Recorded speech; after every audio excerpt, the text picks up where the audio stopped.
Sarah, while we were off, I had a conversation with my dad, and he said, I have a real serious question for you, Beth. How are you all deciding what to talk about on your show these days? I said, that's a really good question, Dad. It's a hard one. And I thought that might be a nice launching point as we come back from our break and have made some decisions about what to catch up on. I told Dad the most important thing to me is to handle things in a way that people are willing to keep coming back for.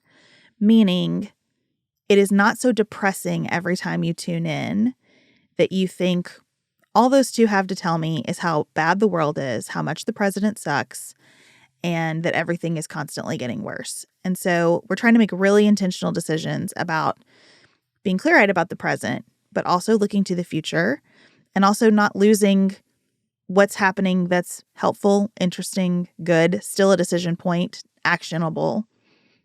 So how are you thinking about it? I don't want people to think it's like marketing, right? Like we're just trying to stay more positive and future focused so that you'll want to keep listening to the show. The way I think about what we cover is so that I want to keep doing the show. Like I can't do another 10 years of Donald Trump is the worst and everything is falling apart and it's the end times and fascism is on the march. I just can't do it. I can't do it because I don't think it was accurate the past 10 years and I don't think it'll be accurate the next 10 years.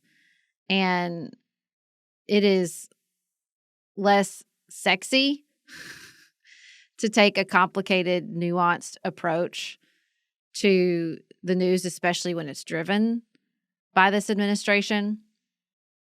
But I think it's worthwhile. I think it's important to see the total picture and very difficult when he occupies so much of the frame. I don't mean it as marketing either. I mean it as I want you all to stay involved in politics. Like, I want all of us. I think that's the same thing as you still wanting to do the show, right? I want you to keep wanting to be engaged with what's happening in the world. I want to keep wanting to be engaged with the world. And you're right. It would be easier in a way to just react to headlines every time we show up. Easier in a lot of ways, but long term, I think, really corrosive to our personal spirits. And I think it would disengage more people than it brought into the process. Sometimes I think I'm fundamentally reorganizing my idea of politics, too. I don't know if politics is the best path to engagement. And I certainly don't think politics is the best path to staying engaged in the world. At least not politics as it is currently formulated or running, or I don't even know the word I want. We're in like such a deep transition and have been around our understanding of politics because of the media changes, because of the party changes. And it's so difficult, like, to stay clear-eyed and engaged and to swim through the morass of what is just clickbait and, conflict-tainment, a term I just made up right this for a second. And that I think we're getting better at that. And I think what we do here helps me try to untangle that knot. And I think lots of places out there are getting better at that. There are so many new media companies that I've, just really found and started to enjoy over the last few years that are really trying to sort what is just internet fodder, what fuels that sense of outrage, that sense of anxiety, that sense of, end times perspective, and what is really trying to put together not just facts, but important perspectives to say, no, this is what's happening. And because we've lost that centralized media environment, I think that's why that task feels so overwhelming, that sorting. But I think we do a good job of it here. But I will say, In theory, after 10 years, that sorting should get easier, and I find it harder and harder every day to decide, wait, what is important? Because there is an importance to what people are upset about. Like the fact that people are upset about something, even if it is conflict-tainment, says something. You can't really ignore it. But that doesn't mean it's the most important thing happening in our country, in our lives. And so, sorting those two things out, deciding what to cover, feels more and more complicated every year. I told my dad one way I try to manage that complexity is by thinking, what could we say something about that's interesting or that contributes to the discussion? It's not that changes to the Rose Garden or the addition of a ballroom to the White House doesn't matter at all. Of course it does. It matters in all kinds of ways. I don't think I personally have something to contribute about those topics that makes it worth airtime in the scarce time that we have in the world. There are things that I think I can personally contribute more on. I think it's nice that we have our Substack where we have more space to kind of branch out. Like you might have something really contributive to say about those things. And there are topics that I can lean into a little bit more. And I think that helps us. But prioritizing what we cover on the show almost ends up feeling like we are saying things don't matter if we don't touch them. And that is never my intention. It is more to say, what can we do well with the time that we have in front of us? I want to be sure to respond because our last episode that we aired in our flashback series included, kind of an optimistic note that 2025 has not been as horrific as it could have been, that we both feel good about, long on America, right? Long-term optimistic that we will still have elections, that the tide will turn a million times from here into the future. And people did not like that. And they especially did not like some words that I put together that Maggie then shared on Instagram. Just saying, I don't think that it has been awful. And I want to share that the context of that for me is not that awful things aren't happening or that people aren't experiencing awful things. As I said in the episode, there's a lot going on that I strongly disagree with, that I want to fight against, that I want to stop immediately, including the treatment of immigrants in our country, which I think is awful.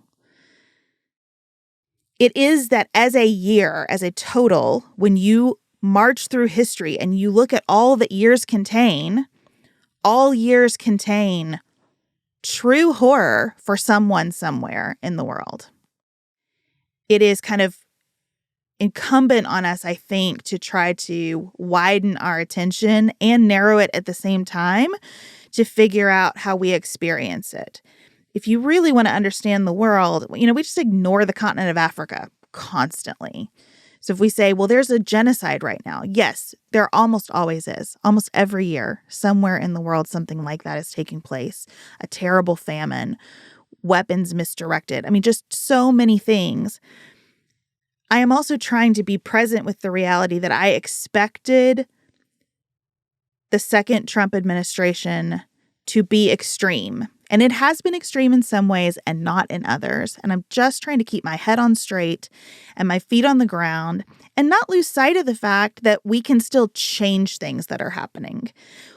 I'm going to get really scared when we get to a place where we can no longer change what is happening because of systems, structures being dismantled. Right now, people are being detained unlawfully and courts are saying so.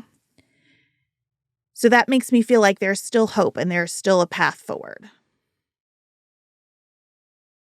I'm trying to get back into the habit of reading the daily meditations from Richard Rohr. And this week, the focus is Paul. Not always my favorite, but Richard's really making a case. And the thing he keeps emphasizing is that Paul was the first non-dualistic thinker after Christ.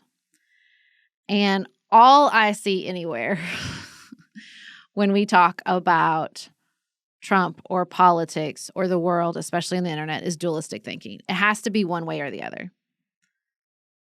Human existence contains horrors. human existence contains joy.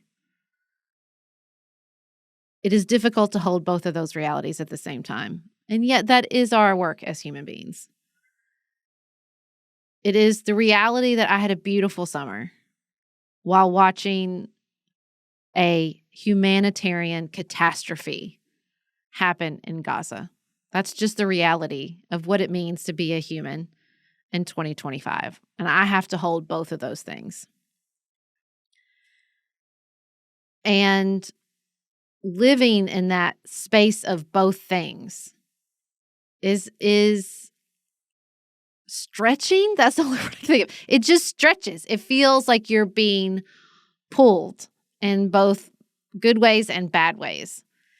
And I can feel that happening in all manner of ways, particularly around this administration, particularly in what it means to be an American right now and what it means to process the news, these extreme measures, the gerrymandering battle in Texas, the, dismantling of vaccine research under the FDA, all these different actions being taken.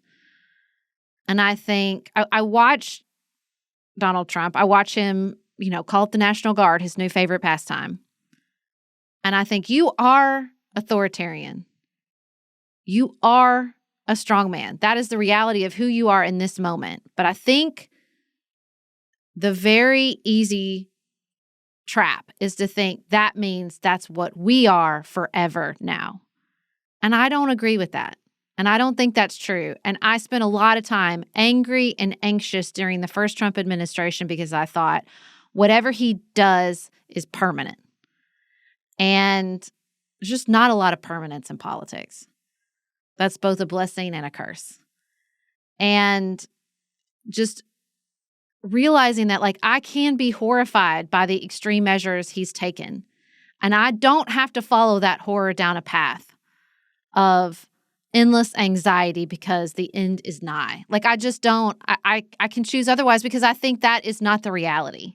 That's not the reality I've seen over the last 10 years. I think I feel more confident, I think both of us do, articulating why we think this is important, why we're not going to pay attention to this, because now we have 10 years under our belt of this man on the scene. And getting more comfortable being like, oh, well, I can think of 5 more times that a story like this took off and you were a bad person if you didn't post in social media about exactly why this story was the end-all be-all and this was the proper reaction, and it turned into a nothing burger. So I just think we have more experiences under our belts at this point, both as podcasters, as citizens, as just political people in the world that take in a lot of news. And I'm just trying to learn some lessons from that. And I think I am getting more comfortable, even though I think it is a harder task. The muscles are building in that, looking at something and saying, this is a horror and it's not forever. What he's doing is wrong and it is authoritarian. And it doesn't mean that I live in Nazi Germany. It's just holding all that complexity at the same time is very difficult. And it's made easier because I get to come here twice a week and process it with you. And I hope that's what we do for other people, is being present in our processing. But even the constant processing, having the 2-week break to sort of think, wait, what am I doing? What are we deciding? How do I feel about this administration and the emergency orders and the ICE army and all these things? They're horrific. They are not who I consider myself to be as an American. Okay, so what does that mean for me next? I've been trying to think about how I can most precisely characterize what I think Trump is doing in different circumstances. And so there's certainly a distraction bucket. I do think he wants to capture the news cycle, especially if there is a risk of the news cycle going in a direction that he's uncomfortable with. He's uncomfortable in the tariff mania category. I think that's going to become his new default. He gets in a little bit of hot water. He gets in a position he doesn't like. He's going to go back to tariffs because he feels a lot of space for him to move around that. And he knows that he has a lot of goodwill around that because of people believing, a good number of people believing that he's this great negotiator and businessman. So that's a fight he wants to have. What are the fights he wants to have versus the fights he doesn't want to have? When I think about the move to send the National Guard into Washington, D.C. and take over the police force and send all of this federal law enforcement personnel there, that seems like the kind of fight he wants to have. He likes headlines about removing homeless encampments. Never mind that he doesn't have a solution to the problem of homelessness. He knows that people don't like encampments, right? So let's just move those and then hope the problem goes away. To me, that move in D.C. is consistent with something that I have observed about his second term, and I'm trying to confine it just to what he is doing in his second term. Not what he's saying, not what he did the first time, not what he said in the interim, but the second term. I think his actions consistently demonstrate a contempt toward local control. He feels contempt for a Democratic mayor. I was going to say, Democratic local control. Yes. Well, but in general, the idea that if I don't like your mascot, you should change it. Yeah. If this company's executive wasn't nice to me, it should be punished. Those things have ramifications beyond places with blue local officials. I think he just generally expresses a contempt toward local control. And that, to me, should set off a real fissure within the Republican Party. And I keep waiting for that to happen. And it also seems to be creating a realignment in the Democratic Party, where you have more interest in and respect for local control. And I think that's healthy, I hope, for a time. But I'm trying to watch for the sorting of that feeling. How much do we believe as Americans that we should be self-governing, and how close to us should that self-governing be? But I mean, I think he, as president, just has a real contempt for that notion of self-governance. And that's why he's comfortable on the international stage characterizing Ukraine as like a land swap. We're just going to swap some land and we'll work it out. That is contemptuousness for self-governance. Well, I think this is an undercurrent, though, that is really important to take and sort out away from him. This Supreme Court, with every opportunity it is given, wants to give control back to the states. That is a ship that is well on its journey. The Republican Party has made it its mission for the last 4 decades and has seen a lot of successes in the last 10 years to tear down federalism, to weaken the power of the federal government, and to strengthen the power of the states. I think they've gotten some things they wanted, and I think there are lots of consequences that they have not yet anticipated. But I do think we are moving into an era of American politics and governance that is more state-driven, in part because there is so little transparency and accountability with federal representation. I think this is all caught up in this gerrymandering battle happening in Texas and around the country, and with people's ideas around gerrymandering generally. And you see it in the sort of tension between, like, this affects the House of Representatives members, but it's under the state representatives' control. And so you see that sort of tension playing out. And I think that's a bigger trend. Doesn't feel like the right word for me, but I think that's just something that's changing in front of all of our eyes. And we are registering it, but maybe not naming it as strongly as we should. The states are going to be more powerful, and that's just going to continue to be true. I think the Supreme Court is likely to give more power to the states with regards to public education, with regards to religious freedom. Like, we're just going to see this more and more and more. This is the trajectory the American experiment is on right now. And that, I don't think that's ahistorical to see sort of ebbs and flows in state power and federal power. And I think what's so fascinating about Donald Trump being in the midst of all this is that he both wants to empower states, the right states, the right strongman authoritarian states, and doesn't want to empower the other states. And like I said, like this gerrymandering, there's just so many areas where you're seeing all this kind of, especially around elections, this sort of tension. And I think you're probably going to see it with more like, health and public safety stuff. So I think that is something where you kind of have to like pull him apart. Not that he's not an instrumental part of this, and not just because he appointed many members of the Supreme Court that's leading this charge, but because he articulates some of that. I think he knows people want that. He definitely wants to, let's put it this way. He definitely wants to tear down the power of the federal government, at least parts of it. I don't know if he wants to empower the local control, like you said, but he definitely wants to weaken the federal government. At least certain parts of it, not the parts he wants to use for his strongman. You know what I mean? That's what I say. It's like it's so complicated to pull apart. It is, because I think for him and for a section of the MAGA tent, which is a coalition and has different factions, I think for him and for a section of the MAGA tent, it's not at all about federalism and the right balance between the powers of the federal government and the state. I think it's more about government power writ large versus the private sector. And that might even be generous. It might just be like what I think is right and how I think things should be. I think a lot of his dismantling is just, I think this is dumb. I think it's wasteful. I think it's intrusive. I think people should be allowed to do what they want. I knew a guy once who dealt with this, and isn't that dumb? Like, I think that's where a lot of his philosophy is. I think within the larger movement, though, there's a lot of diversity about this. And I think you're right that the Supreme Court means it in the sense that it believes the federal state power balance is off and that more needs to be shifted back to the states. And that will happen. And I think the public probably hears that in a good way.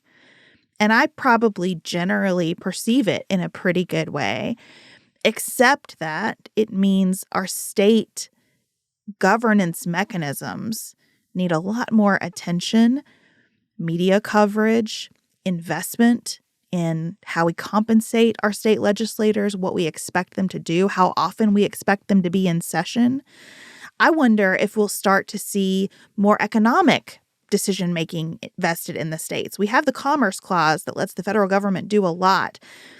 But the way that Trump is using tariffs to exercise really precise control over certain industries, sectors, and companies, I think will push some states to try to step up and say, listen, we have a massive economy. I'm thinking specifically of California. We are tired of being jerked around like this. What are we going to do about it? How he's pushing the limits of his power. We're going to start pushing the limits of our power, too.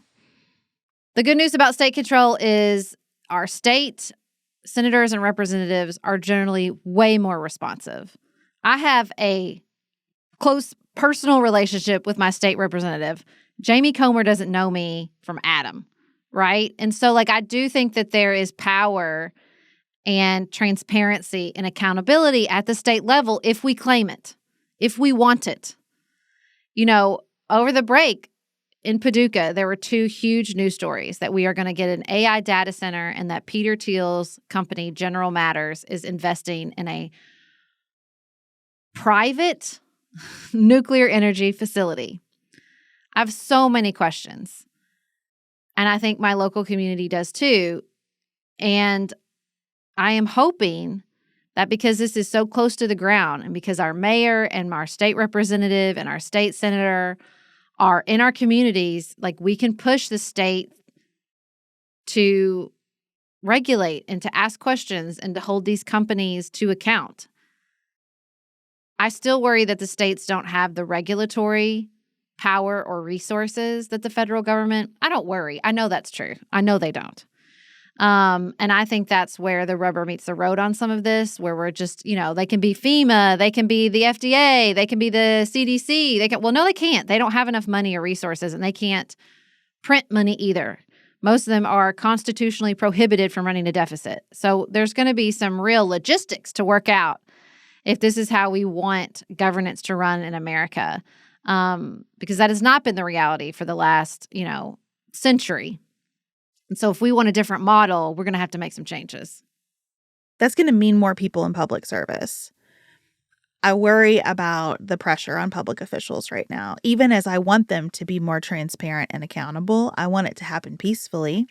I want it to happen civilly. I want it to happen productively. You know, the shooting that affected the CDC and stories like that, the kinds of threats and the level of harassment that a lot of people in public service take, and even just the general lack of goodwill and admiration. I was thinking about Halloween costumes. My daughters are deep in discussions with their friends about group costume plans for this year. I love that they're planning ahead like this. I was thinking about how when I was a kid, you saw a lot of costumes that were regular people jobs that we hold in esteem. And I don't really see that anymore. I don't see like lots of little firemen and police officers and teachers and doctors running around on Halloween. It's much more sort of entertainment driven. And look, that's tricky right now. That's tricky because of feelings that people developed during COVID about science and healthcare. It's tricky because of experiences people have with health insurance companies. It's tricky because of experiences people have had with police that are negative, and the way that we have plainclothes ICE agents running around with masks on, grabbing people off the street right now. It's tricky to say, well, like, let's dress our kids up as police officers for Halloween. I understand kind of how we got here.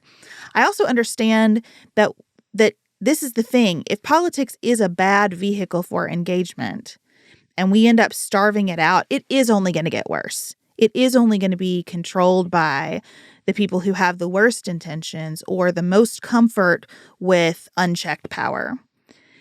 And so I hope that as more of these battles reach the states, it is inspiring to more people to get involved at that county, state, local level, and work through the ranks and come up and restore some of that sense that this is someone we admire and respect, that these are careers our children aspire to, that we hold you in good regard. We understand you make difficult decisions, but we believe in your intentions as you do it.